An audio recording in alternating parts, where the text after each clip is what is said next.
So already you are familiar with, all of you are linear regression, different types of regression model, and you know a little bit about the why. At least Professor Maiti wanted to give some insight that why linear model should be used. That part is fine, but again you can think about in that way also. What you tried to point it out that suppose for a given data x1, y1, x2, y2, xn, yn, when you have a given data and there is no, that is very the nature of the relationship, the approximate nature of the relationship is very difficult to parameterize. In that case, non-parametric regression definitely plays a role. And so we can think about, we start with the non-parametric regression. This is a broad topic. Definitely it is not, there are several issues involved there, but we can think about in this way. For a given data, suppose we start with the data, then we will try to define the model. And first of all, whenever we will define the model, first question is that how to estimate the regression function, and then what can be the simplified form of the regression function. And to estimate the regression function, you have to go through a little bit about the kernel density estimation. So first I start with the data, then I am discussing about the model, and then I will try to discuss step by step different issues. So suppose data is something like that, x1, x2, xn, and y, y1, y2, yn. Okay. Their first question is that so x1 is a scalar, x1, x2, xn are scalar, y1, y2, yn are scalars. So it may happen that x1, x2, xn's are multivariate, that means d-dimensional, that also it may happen. So in that case, if it is multivariate, then you will put x1 call, x2 call, xn call d-dimensional. But I think better to, right now it is better to concentrate on the univariate case. Similarly here also I have considered y1, y2, yn are univariate, it can be also multivariate as well. Now for the given data, we want to fit the model. Again, you know linear regression. Linear regression means linear in parameter. Linear is unknown parameter. Say y equal to beta naught plus beta 1x plus epsilon. That is simple linear regression. You know multiple linear regression. Y equal to beta naught plus beta 1x plus beta 2x2 plus beta 3x3 plus beta pxp plus epsilon. That is multiple linear regression. You know little bit right now polynomial regression, any other non-linear regression. But I want to fit a, just try to think about, this is just a given data, say income and expenditure. This is income, this is expenditure. Okay, x1, x2, xn are income, y1, y2, yn are the expenditure. And we want to fit the model based on this data, yi equal to mxi plus epsilon I equal to 1 to n. M is unknown function, m is just unknown function. Sometimes we assume something for technical purpose, m is differentiable. Sometimes we put the restriction on the shape of the m, that is m is monotone, m is convex. Those are not very big issue, but essentially m is an unknown function, we have to estimate the function. So just try to think about in terms of the model, there is a fundamental difference between the parametric inference with the non-parametric regression. In parametric regression, we have to estimate only the parameters, unknown parameters. In the simple linear regression case, y equal to beta naught plus beta 1x just plus epsilon. So beta naught and beta 1, estimating beta naught and beta 1 is good enough. But in this case, it is more than that. It is a complete unknown function you have to estimate. So whenever you have to think about the function estimate, the estimation procedure also there are few issues. Few issue means fx, f is a function running from, say these are all x1, x2, xn. Suppose y1, y2 n real valued, x1, x2, xn are say belongs to 0, 1 or AB closed interval. There is no harm to consider x1, x2, xn are within the compact set or the AB closed interval because of the, for example, height and weight. Suppose height you want to express in terms of the function of weight. Weight is, you can think about, weight cannot be minus infinity to infinity. So in practice, if you assume that the x1, x2, xn are belongs to a compact set, there is no problem in assuming that. In practice, you will not lose anything. Maybe in theoretically you may lose something, but in practice you won't lose anything. So for the given data, so that is one of the issues. So AM is a mapping from some compact set, say I am now considering scalar value, AB closed interval to say real number, say any real, and epsilon i's are the error, y are the response, AM is an unknown function to estimate, that is to be estimated, and estimated by this data, x1, x2, xn, y1, y2, yn. Now this mapping, what type of mapping it can be? First of all, I want to discuss about that. AM is a mapping, it can be mapping from what I said, x can be scalar valued, x can be vector valued. If AM is a mapping from RD to R, that means y will be real line, y will be in the real line, AM will be a RD to R. For example, height, weight, and suppose blood pressure. In that case, x will be bivariate, and this is real valued. So M can be mapping from R to R or RD to R. In fact, who are little bit interested, theoretically M can be mapping from, x can be even infinite dimensional space. Suppose x belongs to a Hilbert space, M is a mapping, M is a function, M is a mapping from Hilbert space to real line. That also it may happen. So any complicated case, whatever complicated case you may think about, it can be done. It can be, the data structure can have this type of thing. But this is my model. Let's say right now you can consider y is scalar, x is scalar, all those things is fine. So problem is that we have to estimate the function m. This is our first problem. M in terms of the data, based on the data x1, y1, x2, y2, xn,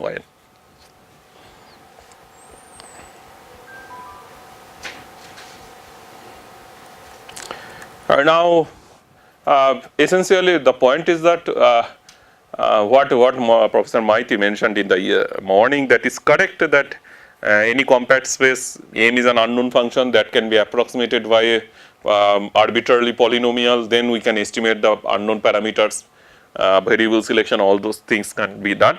But one of the issue is that whenever you know the mathematics or properties of the MX, then everything, linear regression, location model, everything will be come out as a special case. For example, suppose mx equal to theta for all x, okay, then what will be your model?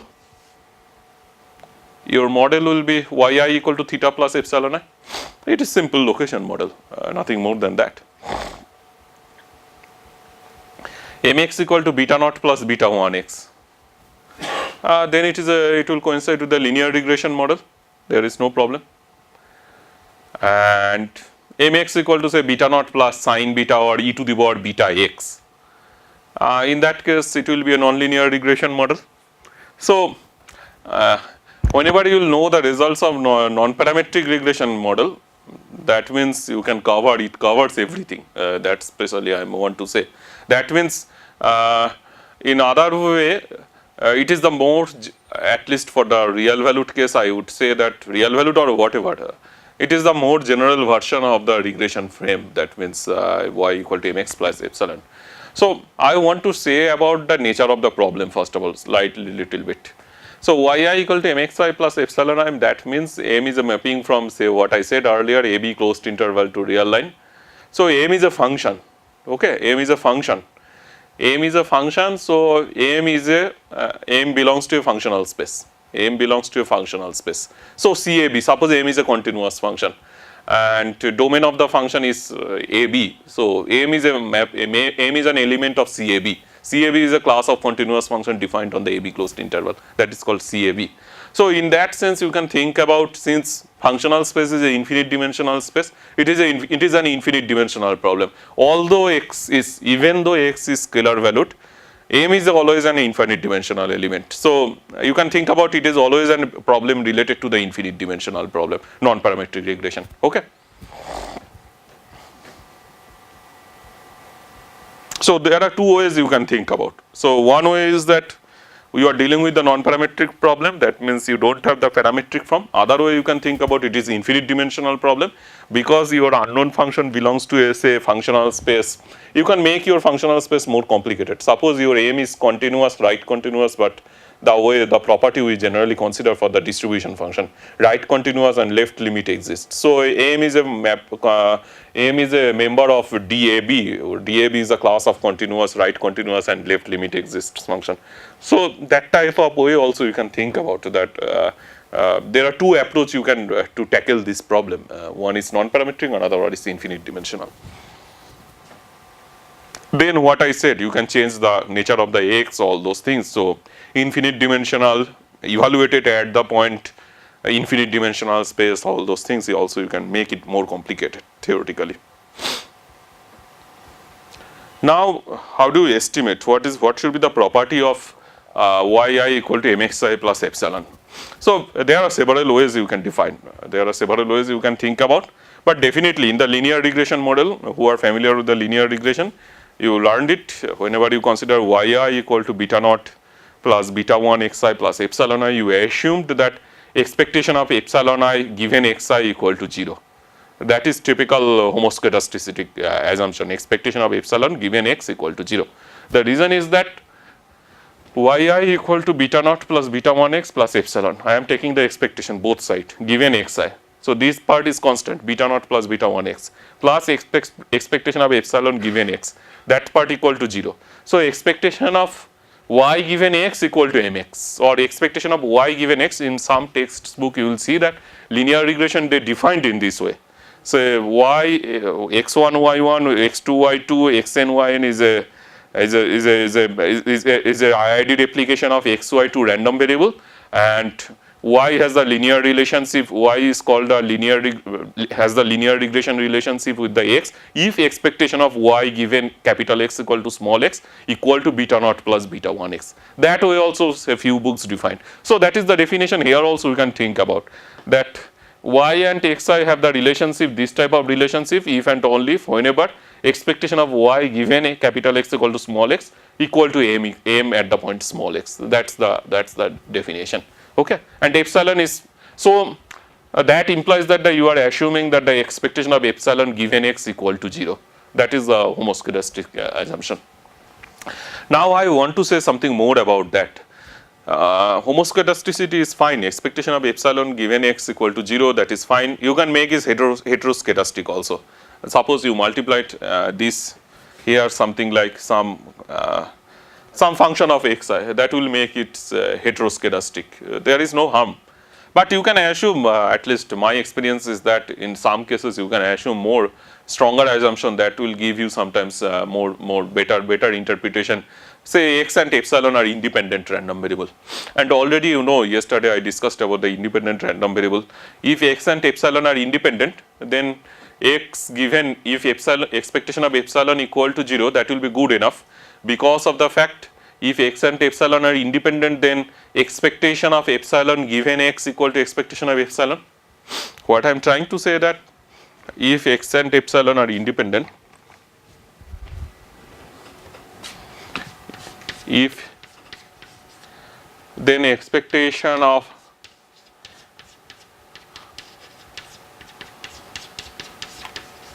since they are independent, and if you assume expectation of epsilon equal to 0, that will be good enough. So if you assume more that the expectation are I think slightly more than homoscedasticity, that the expectation of epsilon given x equal to 0, or x and epsilon are independent and expectation of epsilon equal to 0, that will be good enough to make the model meaningful. Okay.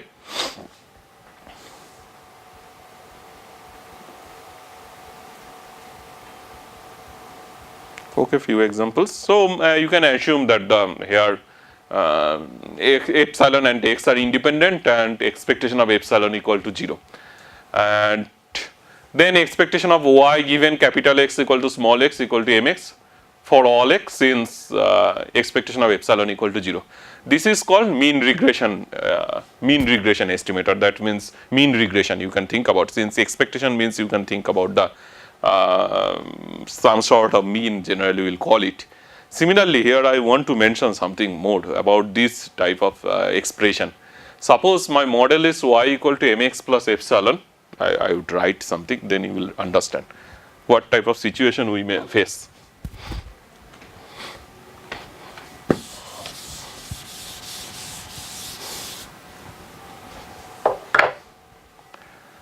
So y equal to, instead of mean, suppose I am considering median, median regression I want to do, median of y given capital X equal to small x, and I want to get back to this one mx I want to estimate, mx is my interest. So in that case, what assumption you need to consider? Median of that is equal to 0. So these are called identifiable condition. So to make the model identifiable, we have to assume this one. So it depends on what type of problem. The condition on epsilon, here since I am considering mean regression estimator, that's why we have considered expectation of epsilon equal to 0. If we consider median regression estimator, then you have to assume median epsilon given x equal to small x equal to 0. If you consider some other functional instead of the mean, median, say trimmed mean estimator, in that case you have to consider trimmed mean epsilon given capital X equal to small x equal to 0. It completely depends on which problem you are addressing. So generally in the typical classical way, generally we consider mean regression. That's why this type of assumption we always consider expectation of epsilon equal to 0. But it depends on the problem, and some cases in some books, some papers, you will see that to avoid this type of confusion, what they assume, x and epsilon are independent of each other, and epsilon has a symmetric density function around 0. That gives everything, because if epsilon has symmetric density around 0, then expectation of epsilon equal to 0, median of epsilon equal to 0, a mode epsilon equal to 0. So you don't have to think about which problem you are addressing, just assuming that the x and epsilon are independent of each other, and epsilon has a symmetric density around 0. That will be good enough. Okay.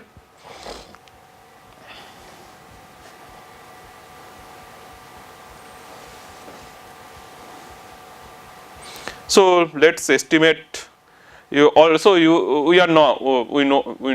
know that now we know that what is mx. Mx equal to, if we do the mean regression, that is nothing but the expectation of y given capital X equal to small x. That we already know. So let's start the derivation little bit. What is expectation of y given capital X equal to small x? I didn't discuss yesterday joint density, but I believe that all of you are familiar with the joint density. So expectation of y given capital X small x equal to y into conditional density. Y given x, this is my conditional density into y. What is expectation of x? Integral x fx dx. So this is my conditional random variable y given capital X. So I am putting here conditional density, okay, y into this one dy. What is the relationship between conditional density, joint density and marginal density? You know that the conditional density, yesterday at least I wrote that conditional probability equal to joint probability of A given B equal to probability A intersection B divided by probability of B. In the case of here also, the conditional density is nothing but the joint density divided by the this density, marginal density. Okay.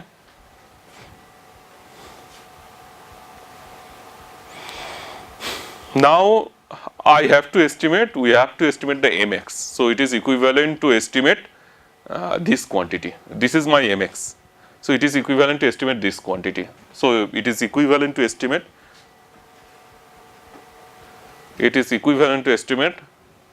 This quantity. Now how do we estimate?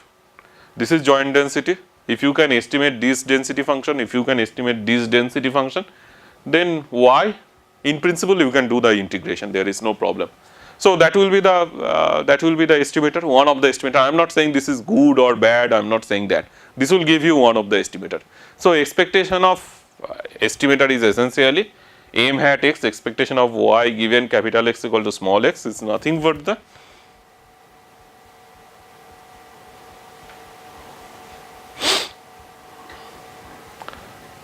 this one, y into integration this divided by this dy, and so overall the task reduces to we have to estimate the joint density of x and y and the marginal density of x. That's the problem essentially reduces. Just a minute.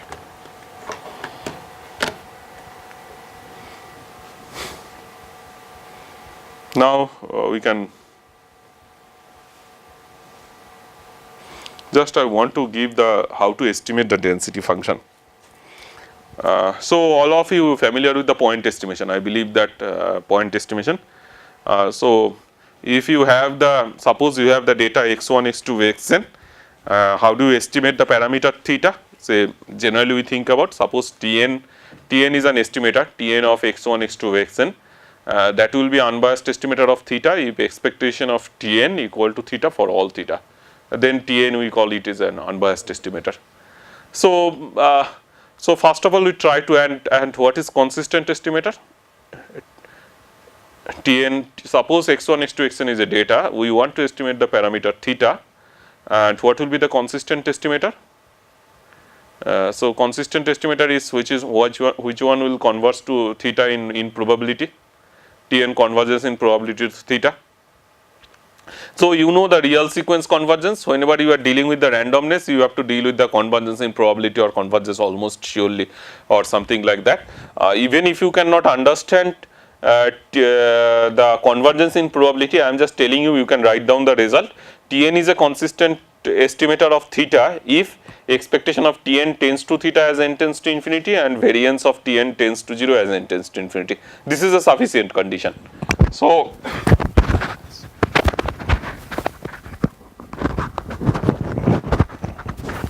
what I am trying to say, whenever we will try to construct, here our problem is that we want to estimate the density function, joint density function and marginal density function. But if you think about the parameter, in the case of parameter also, suppose theta is my parameter and my estimator is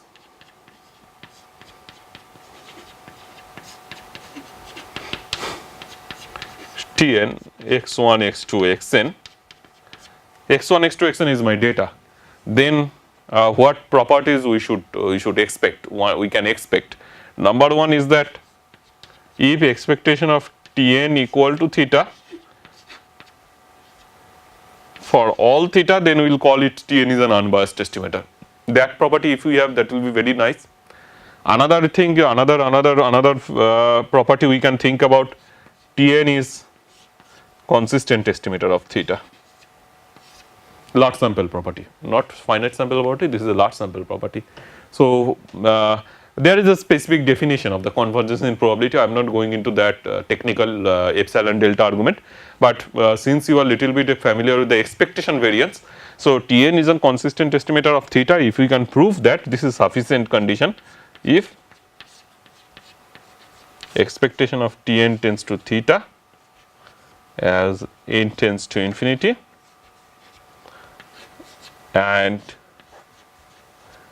variance of Tn tends to 0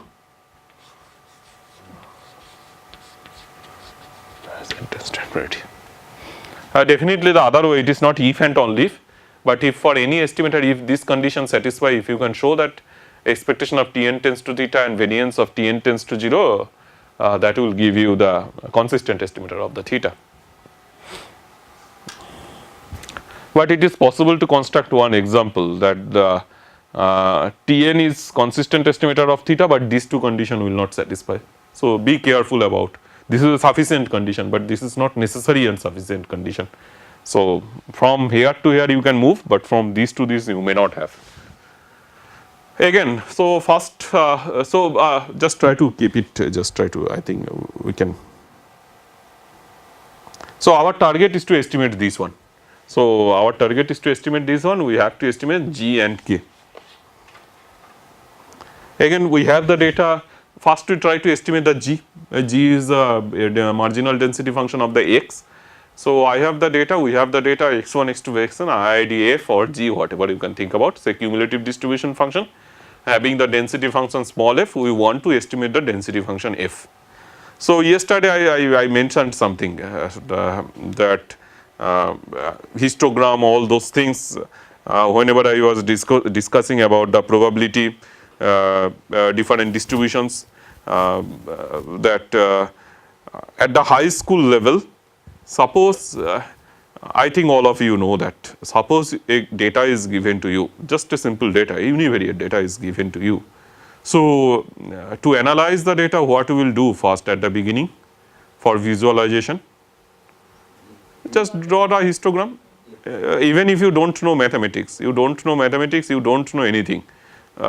You will just draw the histogram of how the data looks like. That's scatter plot is one of the issue. We will just plot the point if it is one dimensional or two dimensional. We will just check that how the data behaves, or histogram that how the data, what will be the parent distribution of the data, that type of thing. So we want to know. So since it is too simple to construct, generally we could not imagine that the histogram is really a very nice estimator of the density function. Most of the properties, most of the nice properties what we can think about of a density estimator, most of the properties they have, histogram has these properties. So how do you construct the histogram? That you know already, just I am writing formally. So this is one of the, suppose you have the data x1, x2, xn. This is typically histogram looks like. So what we will do?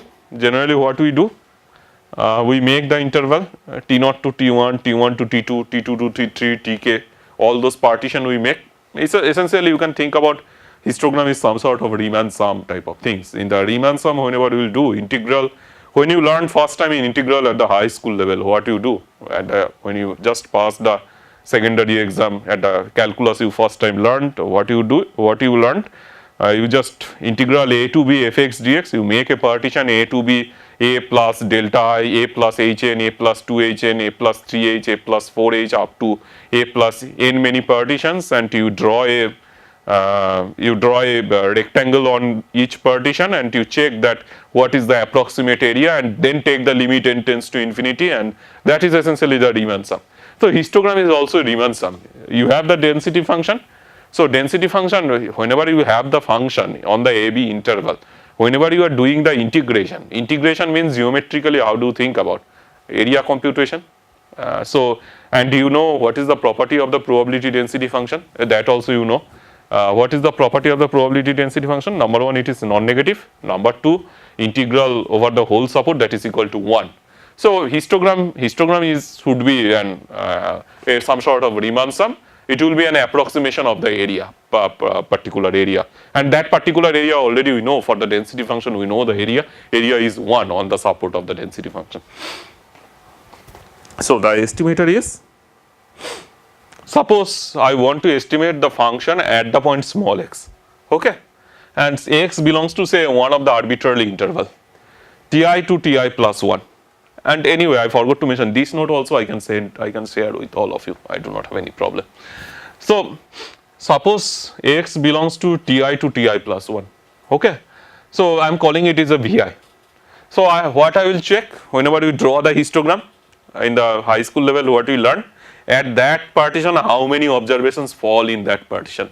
So that I will calculate indicator. Indicator means if it happens it is 1, if it does not happen that is the 0. That is the definition, that is the meaning of this notation. Okay. So if xj, j is running from 1 to n, how many observations are falling in vi? Vi is this interval ti to ti plus 1 divided by the length of the interval, because we have to calculate the density, and definitely to make it proper integrable, that means the area 1, that's why we need to 1 by n as well. So it will be better if you can put here n histogram. So this is my histogram estimator at the point x. The estimator is this one. So first question is that whenever, first of all, in any undergraduate statistics or probability class or anywhere, even in mathematics, whenever we claim that some function is a probability mass function or probability density function, we have to check that whether it is at all that my claim is correct or not. So to check that something is a probability density function, first of all we have to check that whether it is non-negative or not, and second is that whether integral a to b, that means on the support it is defined, that is equal to 1 or not. So is it true? It is a density. Is it a really density estimator? First condition will definitely satisfy. Ti plus 1 is greater than ti, so it is non-negative. Indicator function 1 or 0, non-negative. n is non-negative, so it is non-negative, there is no problem with that. Second one is that we have to check that whether integration t naught to tk fnx dx equal to 1 or not. If it happens, because my density function is supported on this one, my density function is supported on t naught to tk, okay. So if it happens, then it is 1. So why it is 1? If you do the integration, what will happen? Just try to think about, you are doing the integration, denominator is constant, there is no x in the denominator, ti plus 1 minus ti. The role will play indicator xj, x1, x2, xn are independent, IID random variable. So indicator xj belongs to vi is essentially integration dx ti to ti plus 1, vi is an interval ti to ti plus 1. So integral ti to ti plus 1, that means ti plus 1 minus ti. So this one will be cancelled out, and 1 by n summation over I equal to 1 to n cancelled out. So this is 1, okay. So this is a proper density function, there is no at least whether it is good or bad secondary issue. Primarily it is, although it is very easy to construct, although we learned from the high school level, we thought that it is nowhere, possibly it does not have any mathematical significance or statistical significance, but it is maybe it looks very easy, but it has a very nice properties. First of all, it is a proper density function, there is no problem with that. So fnx is a proper density function. So sir, I'm sure that this histogram is basically drawn based on a given set of data. So suppose my data is the nature of data is something different. Say suppose I am taking normal distribution, for example, the simplest one. My data is coming in this form, say 0.12 up to say 0.3 in this interval. Say suppose 10 data points have come. 10 data points have come from 0.1 to 0.3. Based on some experiment or this many observations have come. Now my estimator of this histogram estimator. Yeah, estimator of this density based on histogram approach would be based on this many points. And 10 many points. 10 many points. Outside this range, 0.1 to 0.3, this estimator is treated as 0 or something else. Because if it is 0, if it is taken as 0, then I can see that based on this data, I have this is not. I understand. You are saying that your original density function is not supported on a compact interval, it is minus infinity to infinity, but your histogram is essentially just try to think about Arnav, it is not for normal. Ultimately, for any data cannot be minus infinity, data is always some finite number. So whenever you will draw the histogram cannot be supported on the infinite interval, that means length of the interval of the length infinity. That cannot possible. Histogram is always, after certain point of time, histogram will be always 0. Because a1 to n is your data, definitely there is, you can, for a finitely many data, you can have some maximum. So after that maximum, that bar will be, there will be the length of the height of the bar will be getting 0. So that problem will be always there, even if the your question, if I understand correctly, that even if the parent distribution, parent density function is supported on minus infinity to infinity, my histogram will be supported on some finite interval. Yeah, that is fine, but yes, the reason I am saying, because say normal distribution, if I go into more details, the normal distribution basically, even if it is supported on the whole real line, but say minus 3 point some to 3, it is basically this major contribution comes in. But from the data, I can see that 0.1 to 0.3. So in that case, that data should not be coming from normal 0, 1. No, but say suppose that experiment gives me that a particular set of data. So from that data, forget about histogram. Even if you do the Kolmogorov-Smirnov test, I think test will be rejected. So okay, let's reject say 0.1 to 0.2. So let's suppose say minus 0.1 to 0.3. So okay. Some negative values. Even if I take some negative values, but I am not reaching to that extreme. Minus 2.7 of that. So what I am trying to say that it's very data specific, and at the same time it can give me like wrong impression. Yeah. Yes, wrong impression. That reason is that what I said, that the histogram is a good estimator because of the fact histogram, number one, it is not exactly unbiased estimator. Number two, it is consistent estimator, but has n tends to infinity problem. So I believe that if some experimenter gives you the data, say 100 many observations from really from normal 0 1, definitely some points will be coming minus 2.5 or 2.6. But n equal to 10 many observations or n equal to 5 many observations, histogram is not a nice estimator. That is true. That is true. Definitely it is not unbiased, and in that case variance will not go to 0. So it will not give you the proper picture. Even that is the problem. Just try to think about it. I will come later possibly. Histogram, even for having the good histogram, you need more observations, because whenever you learn the central limit theorem has the what does central limit theorem state? If x1 x2 xn is a sequence of iodinate sequence of random variable, root over n into mean minus mu. Mu is expectation of x divided by variance of x root over variance of x, that converges to normal 0 1. But here the scaling factor is, normalization factor is root n. But whenever you consider the histogram or the kernel density estimator, the scaling factor will be root over n into hn. Hn is the bandwidth of the partition what I consider. So that bandwidth will be coming will be started to play. So rate of convergence not only consistent, rate of convergence is also very slow. Even for 100 many observation, it may not work very well. You may have 500 or 1000 observation, then histogram will give you the proper picture. But I am telling you, at the sense, I am saying it is a good estimator in the sense of it is very easy to draw, and you don't need any difficult computational procedure, and it has at least large sample properties. That's why I am saying that. But what he has pointed out, that is a good point for any kernel density. What I discussed today in the non-parametric regression, those are all kernel density based estimator. For any kernel density based estimator, there is a problem with the rate of convergence. In rate of convergence means what I am trying to say, in most of the cases you know that whenever you learn the central limit theorem, rate of convergence means root over n rate of convergence. Root over n into Tn minus theta converges into somewhere. But here it is not root over n, it is root over n into Hn. Hn is a very bandwidth parameter.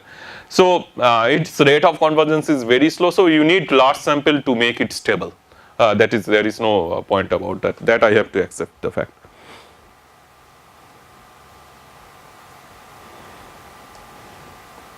Now, what I think with the following the same spirit what Orno asked, we can think about that where it is converging exactly at which point it will converge. First of all, just try to think about what is I think all of you little bit familiar with the law of large number. All of you know that weak law of large number. Weak law of large number states that suppose x1, x2, xn is a sequence of random variable. If expectation of mod x is finite, IID sequence of random variable, if expectation of mod x is finite, then 1 by n summation over xi will converge to expectation of x. The statement is that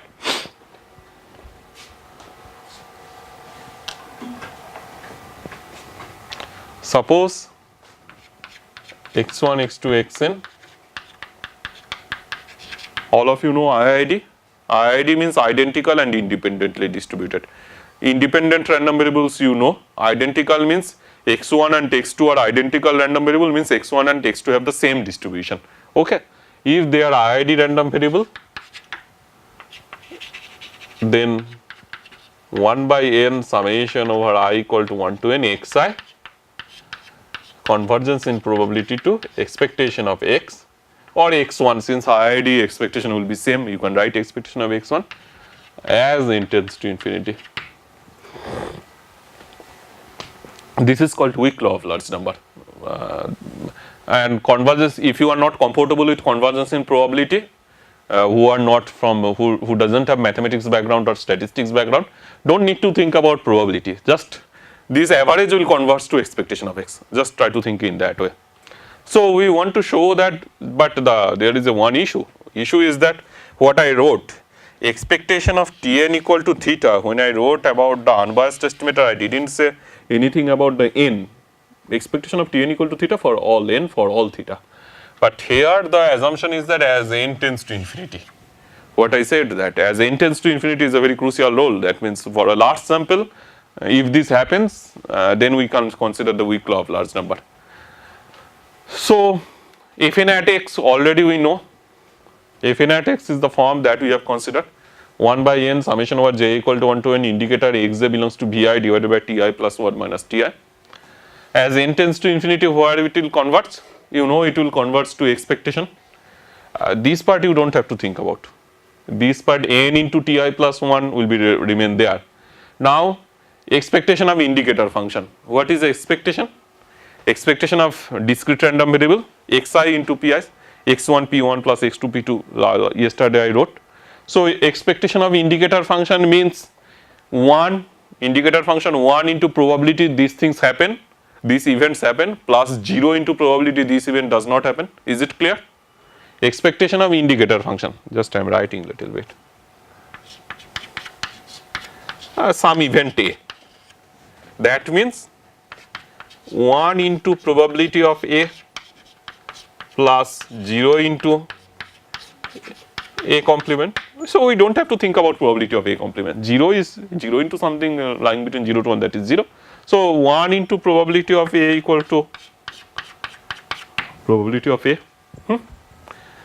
So that will be coming probability of x1, x2, xn are ID random variables. So I have written probability of x1 belongs to vi and nn cancelled out. Nn cancelled out divided by ti plus 1 to ti. And what was our vi? Vi equal to, vi is an interval ti plus 1 to ti. So that you know, if x last day yesterday I discussed about that. If you have the x is a random variable, its distribution function f, then probability of a less than or equal to x less than or equal to b is nothing but the fb minus fa. Okay. So that I have written ft plus 1 fti plus 1 minus fti divided by ti plus 1 minus ti. So as n tends to infinity,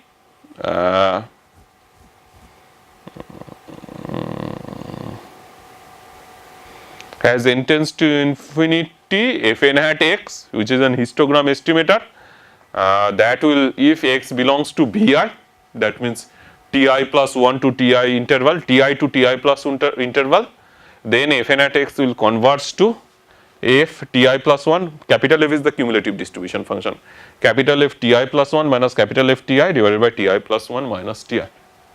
Okay, this is the result. So when it will be, we don't have to assume anything about the bandwidth or what is the form of ti plus 1 minus ti. When it will be the exactly consistent, that means consistent estimator of the density function without assuming anything more. This is the form.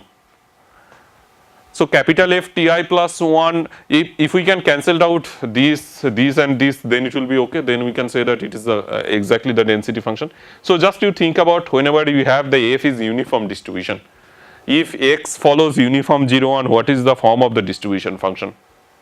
Fx equal to x, 0 to x y dy, 0 to x 1 dy, that is x. So if capital F is uniform 0 1, that is ti plus 1, capital F ti plus 1 equal to ti plus 1, capital F ti equal to ti. So ti plus 1 minus ti divided by ti plus 1 minus ti will be cancelled out, that is equal to 1. So that's why I have mentioned that. Further note that fn at x converges in probability to fx if we have the uniform density function. So in that case we don't have to assume anything more. Just direct, we don't have to think about what is the difference between the rate of the difference between ti plus 1 to ti, we don't have to think about anything. Just it is if uniform density function, without thinking about the nature of the partition, you can say that your histogram density estimator will be the consistent estimator of the fx. Now what will happen for the other distributions? Uniform is just one specific distribution. There are a lot of distributions in the literature, infinitely many. So how do you prove that, or how do you establish that? So to make the consistent, what I wrote already, I have written, if Tn is a sequence of estimator, it will be consistent for the theta. If expectation of Tn tends to theta and variance of Tn tends to 0 as n tends to infinity. That I wrote in the board in that side. So, what is mean square error? Bias plus variance square, variance plus bias square. You suppose your estimator has some bias, some variance as well. So, how do you estimate whether your estimate is good or bad? That is one of the ways that checking the mean square error, and mean square error means variance plus bias square. So, here also you can check. So, if Tn is a sequence of estimators for estimating the parameter theta, you will just check that expectation of Tn minus theta whole square, that is which is defined as a mean square error, whether that tends to 0 or not. Because of the fact, I am just writing expectation of Tn minus theta whole square. Tn is a sequence of estimator and theta is the parameter, that is equal to expectation of Tn minus expectation of Tn plus expectation of Tn minus theta whole square. There is no problem, just I have plus and minus. Okay, I have done. So, expectation of Tn minus expectation of Tn whole square plus this term again will be coming expectation of Tn whole square plus 2ab, a plus b whole square means a square plus b square plus 2ab. So, plus 2 into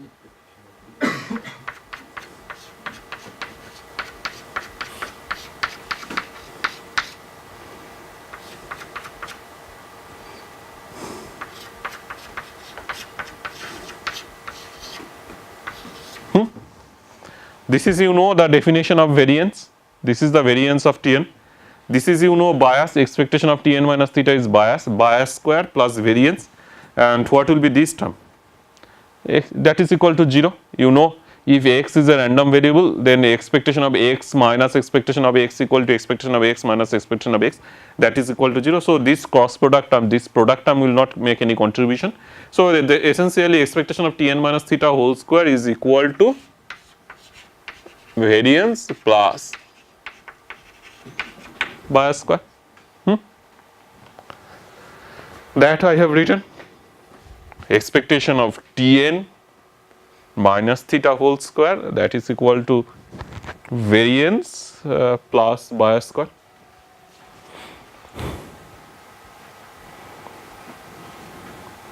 And we can skip it. Variance of Fn at x, definitely if you look at the carefully, I think right now it will be very, I don't know whether it will be possible to guess that one. Fn at x is a sum of indicator function. So, sum of Bernoulli, that means binomial distribution. If x follows binomial NP, then variance of x will follow NPQ, q equal to 1 minus p. So, essentially based on that formula, variance of Fn at x is nothing but the probability of xi belongs to VIN. That means those interval may depends on n also, Ti plus T1, that the partition we make, that may depends on the n also. So, that will be the variance. Just I will send you the note, you will try to convince yourself. If you have problem, you will just ask me. That follows from that is obtained from the binomial variance of binomial distribution, and this is bias square expression of the bias square. Then we can show that if MAC tends to 0, which we want to show, that means Fn at x converges in probability to Fx pointwise.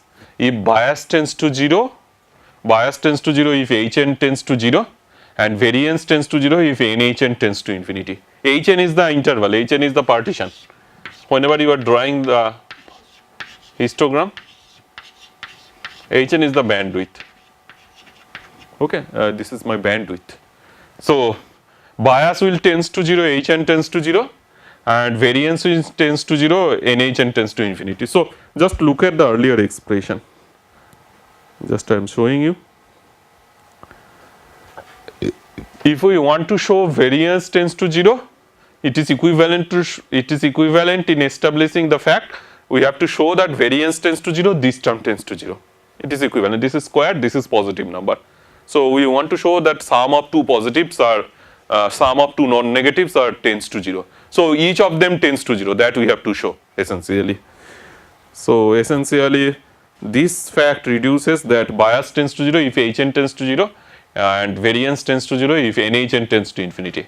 So general result is that Fnx is consistent estimator of Fx if Hn tends to 0. That means that partition is very crucial. The way I am doing the partition T0, T1, T2, T3, that may depends on the n number of observations.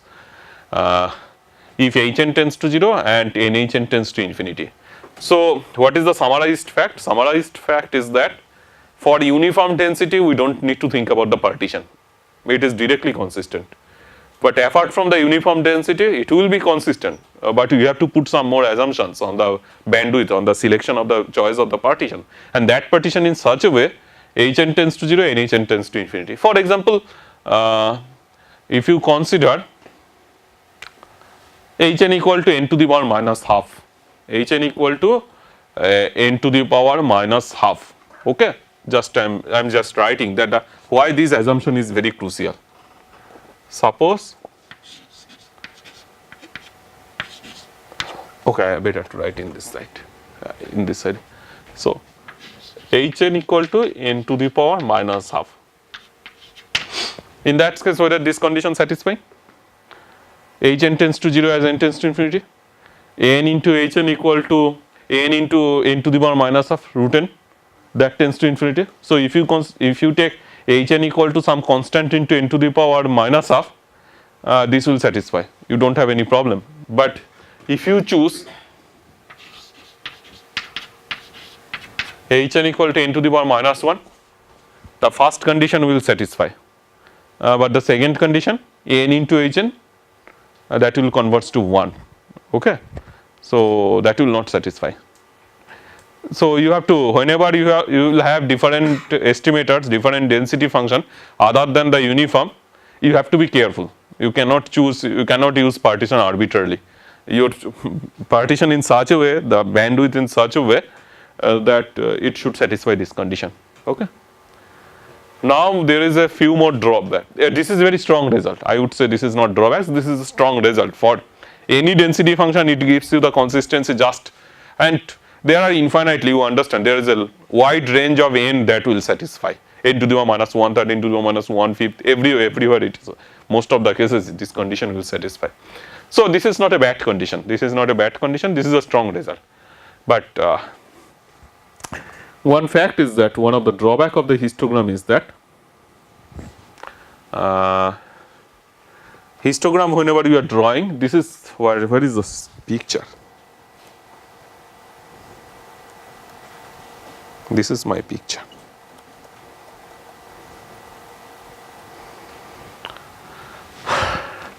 It is a continuous. From here it is continuous, but not differentiable. There is a lack of smoothness. So one of the problem of the histogram is that what one problem Ornov has suggested, that even if the original density function is supported on the infinite interval, uncompact set, the ultimate histogram is compact, but that is not a very big problem. But the big problem is that, really serious problem is that even if your density function is normal density, which is infinitely times differentiable, your density estimator is not differentiable at all. It is not even first time differentiable. It is only continuous up to that, we can say. So there is a problem of the smoothness. So to overcome that problem, we have to do something, that we have to make smooth version of the histogram. So original histogram, what we learned at the high school level, it is a nice estimator. It is a proper density function. It is a proper estimator of the density function in the sense of under some regularity condition on the bandwidth. Histogram is a consistent estimator of the density function. Everything is fine, but one thing is not fine. One property is not definitely fine, that even if the parent distribution is infinitely times differentiable, very smooth, your density estimator, your histogram will not be smooth enough. It is not. It is only continuous, even for not first time differentiable. So we have to overcome this problem.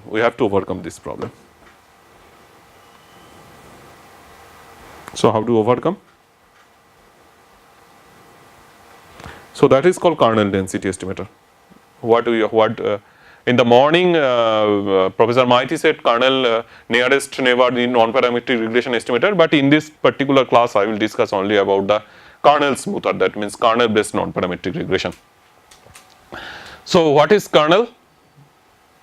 Suppose KT be the PDF on R. KT is a probability density function, for example standard normal density. So I am defining FNT. FNT is nothing but the 1 by NHN summation over, suppose I have the data structure is same, x1 is to xn is the data. I want to estimate the point density function of f at the point t, or x. If you are comfortable with small x, you can take it instead of the t, you can consider small x also. So 1 by NHN summation over I equal to 1 to n k of t minus xi divided by hn, where x1 x2 xn are IIDF. So how does it look like? So it looks like the same thing. You have the data. So that means here also you are making the partition around the x1 x2 xn of the length h1 hn. What I said in the last histogram density function estimator, there is a result that hn tends to 0 and hn tends to infinity. Here also I have made the partition x1 x2 xn, around x1 there is a one partition, around x2 there is a another partition, around x3 another partition, and that partition is length is xi about the minus hn to plus hn, okay. And then suppose k is the normal density, then this is one of the approximation. So something like that. I want to show the picture, okay. Just I want to show the picture what is going on, what is the difference between histogram and kernel density estimator. In fact, I will show that histogram is also a specific case of the kernel density estimator.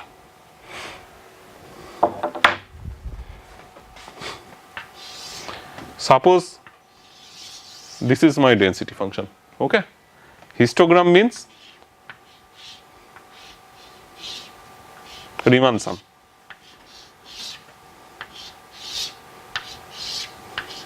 This is histogram, and kernel density means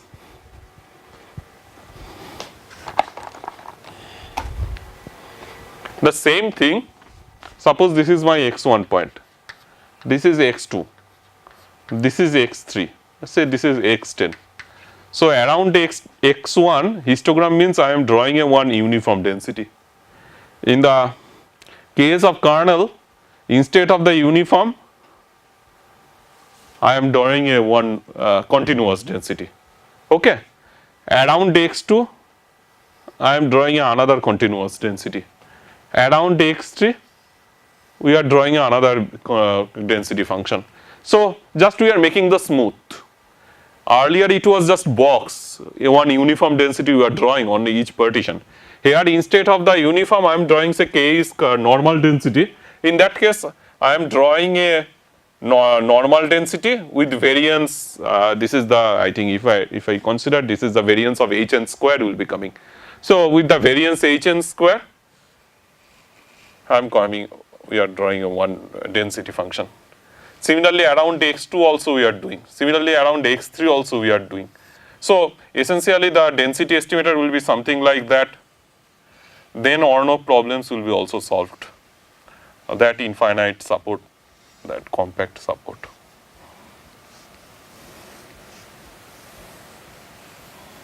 Okay. Since k is infinitely k is supported on the whole real line, so this density estimator is also supported on the whole real line. In the case of histogram, that was one of the problem, that what he has pointed out, that even if the original function, original distribution is infinitely supported, kernel density will give you the histogram density will give you the compactly supported. But here we don't have this problem, at least whatever the density function, it will be supported on the whole real line if you consider k is defined on the whole real line. But one of the problem is that here in other way problem, if if the data is coming from compact set, suppose a distribution which is defined on AB interval, but your choice of kernel, here you understand the choice of kernel is playing the role, choice of kernel and choice of bandwidth.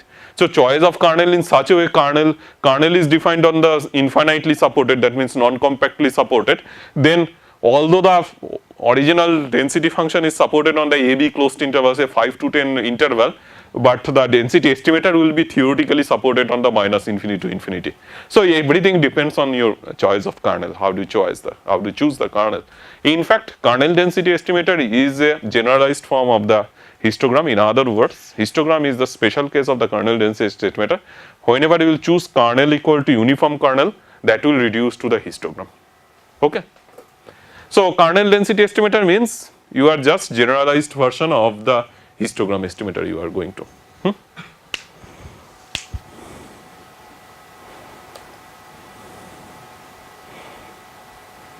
Here also I just tell you, you can check that this is a nice density function. This is a nice density estimator. Fn at t greater than or equal to 0 for all t and integration minus infinity to infinity fn hat t dt equal to 1. So this is consistent. This is also a proper density function. Now again the question is that whether it will be consistent. Large sample properties, whether we have. First of all, I want to say that it is not exactly unbiased. So if it is not exactly unbiased, next question whether it is consistent or not. Yes, it is consistent. Yes, it is consistent, but there is some condition you need. The same condition, but you need more. One more extra condition on the kernel. Hn tends to 0 as n tends to infinity. Nhn tends to infinity as n tends to infinity, but you have to choose, you have to put some condition on the kernel. Integration minus infinity to infinity k square z dz is finite. That condition you have to impose. Then it is consistent estimator. That means you can choose any kernel, but if you want to make it consistent, you have to choose this one also, integration k square z. And that follows from the Taylor series expansion. If you do the Taylor series expansion properly, that just directly follow. I would say that I didn't mention in the note, but there is a few more results like if k is, it depends on the smoothness of the kernel. Suppose instead of the suppose k is d times differentiable, then we can prove that hn tends to 0, n into hn to the power d tends to infinity, and integration minus infinity to infinity k square z dz is finite. But you can roughly you can think about these two conditions, you have to check always. So this is all about the uniform one dimensional density estimator. Now we can go back to my first slide. Just I am telling you what we have to do. We have to estimate this one. Okay. So far what we have discussed, we have estimated this one, only univariate, but we didn't know about the bivariate ones. So we have to know a little bit about the bivariate also.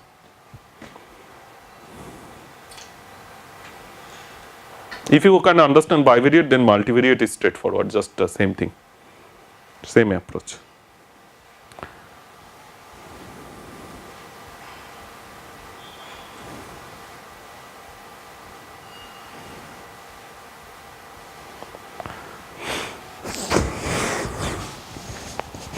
So what is my bivariate observations? Bivariate observations means x1, y1, x2, y2, xn, yn, IID fxy. What is the joint distribution function? You know the distribution function, cumulative distribution function. If x is a random variable, then cumulative distribution function is probability capital X less than or equal to small x. That is equal to, if it is a continuous, integration minus infinity to x fx dx, fy dy better to say for I think notational convenience. So here are the same definition. Capital Fst equal to probability x less than or equal to small s, y less than or equal to t. Suppose this is my joint density. I am integration from minus infinity to s minus infinity to t. This part is clear to everyone? Okay, this is the definition of the joint distribution function.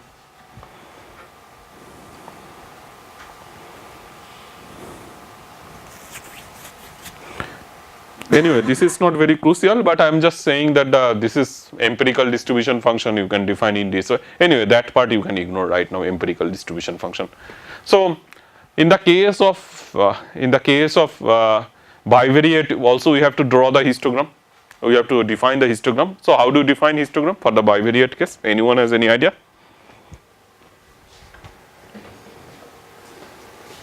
In the bivariate case, how do you define the histogram? In the univariate case, you know, this is my real line. We have make a partition, and then we see that number of observations, how many observations falls in that particular interval, particular partition. But in bivariate case, how do you do that? In the bivariate case, you will do the same thing. Instead of the, you will make the partition in the say AB into CD. This is my square. Here AB is an interval. Instead of the AB, now we have AB into CD. This is a rectangle or square. So AB into CD, I am making a partition, means there is a square, okay, and I am checking that how many observations fall in that square. So this is my bivariate, okay. So this is bivariate. I am just making the small square, and I am checking that how many observations are false there. So this is the, this will give you the some sort of what is called that means bar. How many bars in that case, that was a uniform distribution. Here I will check that the height of the bar, and that will give you the histogram. I am writing mathematically also. Like a building structure. A building structure, typical building structure. This is on one nice histogram, bivariate histogram you can think about. So this is my partition. On this partition, this room is there. So this is one of the histogram structure. Some people say that Hong Kong is a very nice example of bivariate histogram, multivariate histogram. There are so many high rise. So histogram and density is I2 curl, T curl. T curl here is T1, T2, and I am considering this interval T1 minus Hn by 2, T1 plus Hn by 2. In the, just try to always try to connect with the univariate case. In the univariate case, what we did? T minus Hn to T plus Hn. Then we draw the kernel, small kernel around that interval T1, T minus Hn to T plus Hn. Here I am considering the square. Instead of the interval, I am considering square. So that square or rectangle T1 minus Hn by 2 comma T1 plus Hn by 2. So length is Hn. Length is Hn, and this length of the interval is also T2 minus Hn by 2 comma T2 plus Hn by 2. So that is also length is Hn. So area of the square, area of the rectangle is Hn into Hn square. Now I want to check how many observations falls on that, falling in that square, and that the similar way, the way I defined in the earlier case. So 1 by n, I want to check how many of them are fall in belong to this square I2 T curl Hn, that is defined in this way.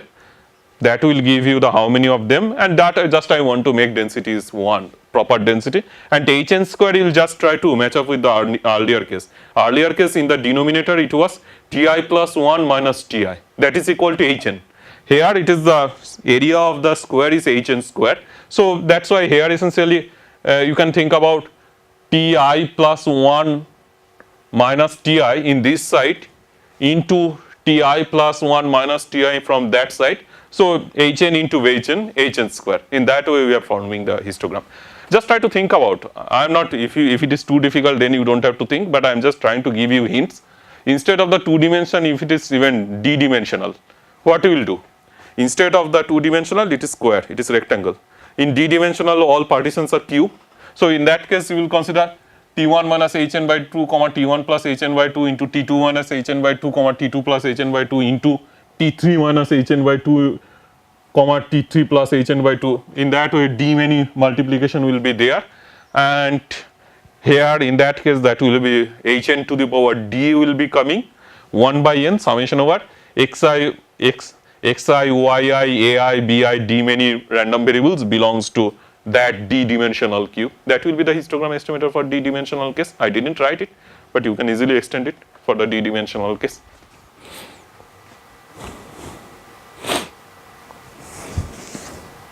Then nice result is it is also a consistent estimator. It is also a consistent estimator, but you have to assume Hn tends to, I wrote something wrong. Hn tends to 0 as n tends to infinity. That cannot be Hn tends to infinity. Hn tends to 0, be careful, write down Hn tends to 0. Hn tends to 0 as n tends to infinity, and n into Hn square tends to infinity. And I proved that when I was a student. I proved that for d dimensional case it will be Hn tends to 0 as n tends to infinity, n into Hn whole to the power d tends to infinity, that required. So you have to choose the bandwidth in such a way. There is some concept data driven approach of choosing bandwidth, but even if you don't bother about the data driven, even asymptotically result if you want to follow, you have to choose Hn very carefully. Hn you have to choose such a way that both conditions satisfy. Then you will have the consistent estimator. Okay. Now this is the histogram, and that drawbacks, the drawback I considered for the univariate case, that drawback I always have, we always have for the bivariate case also. Histogram means this is bar. So bar means we are losing the differentiability, the smoothness we are losing. So somehow we have to manage the smoothness, because your data is coming from, it's a normal, bivariate normal or bivariate Cauchy, those are all infinitely times differentiable. So to make infinitely times differentiable, I am considering just the same approach what we did for the univariate case. We are considering this type of kernel with 1 by nhn square, and we have seen that this is consistent for the bivariate density pointwise. The same condition, but just like the earlier case, we have to impose some extra condition, integration k square z dz. So choice of kernel also an issue. Choice which kernel you, in Silverman book, if you want, I have the soft copy of the book, I can share with you. Silverman has a nice book, BW Silverman has a nice book on the density estimation that was published by Chapman and Hall. That is expensive book, but soft copy is available. So that book also have all those list of kernels, that Gaussian kernel, uniform kernel, triangular kernel. One of the Russian kernel, what is that kernel? EPN of Ipainikov or what? Square, basically quadratic. What? But that kernel has the, that Russian proposed that kernel, and that kernel has a nice property. This is the most efficient kernel among all those symmetric kernel. That is a very strong mathematical result. So you have to choose those kernels are very carefully. You have to choose those kernels are very carefully. But if it is compactly supported, and k is a, suppose k is a continuous function, and there is a one result in the analysis. F is a continuous function. If f is a defined on the f is a continuous function and f is defined on the compact set, closed and bounded, then f is bounded as well. So if k is compactly supported a to b and k is continuous, then definitely it will be less than finite. Why? Because k is continuous means on the compact set it is bounded, and a to b, k is bounded by m, so m square will be coming outside, integration a to b dz, that is equal to b minus a, so b minus it is bounded by b minus a into m square, so it is bounded. Okay. So you can write down the condition according to what you like. I am written in this way. You can write that your choice of kernel in such a way k is continuous on the compact set. That will be good enough. That is stronger condition than this one. Now again, now we have to. I want to go back to my original estimator. What was our target? Our target to estimate this one. Now we know how to estimate this one. Now we know how to estimate this one. We know both cases. Just we will plug in. Just we will plug in, and then after plug in, what we will have?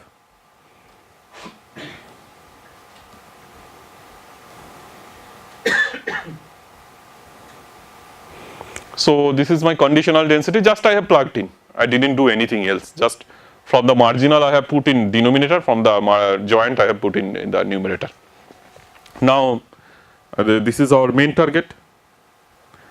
So we plug in all those things. We did all those calculation, you can check. I will send the note, you can take the note from me. What we will get at the end, if you consider, you have to put some condition. If joint density, joint kernel, the kernel of the joint density function, which kernel you are using, if it can be written as a product of two marginal, pt into qs, and qs is a symmetric density function with center of symmetry equal to 0, then you will have expectation of y at given x equal to this one, summation over I equal to 1 to n yi. P is the kernel of the x density, x minus xi divided by hn, summation over I equal to 1 to n p of x minus xi divided by hn, and that is the well known Nadaria-Watson estimator. And Nadaria and Watson, two persons separately, they proposed this estimator, but after that it is called after their name, that is Nadaria-Watson estimator. That was came in the literature late 1960s. So this is my estimator. This is there are a lot of discussion I need about this estimator and something else also, because the structure is very nice structure. Just to look at summation over yi into p divided by summation over p. So it is we did lot of algebra, we used lot of concept, but at the end of the day the structure is very nice. So what is this structure? This is simple weighted mean. Yi are the observations. You can think about these are wi. So summation over yi wi divided by summation over wi, that is weighted mean. So now I want to look at weighted mean in a different way. So mean means what? In location model, yi equal to theta plus epsilon I. Mean is 1 by n summation over yi. So yi you can thought of in a different way also. So how do think about that?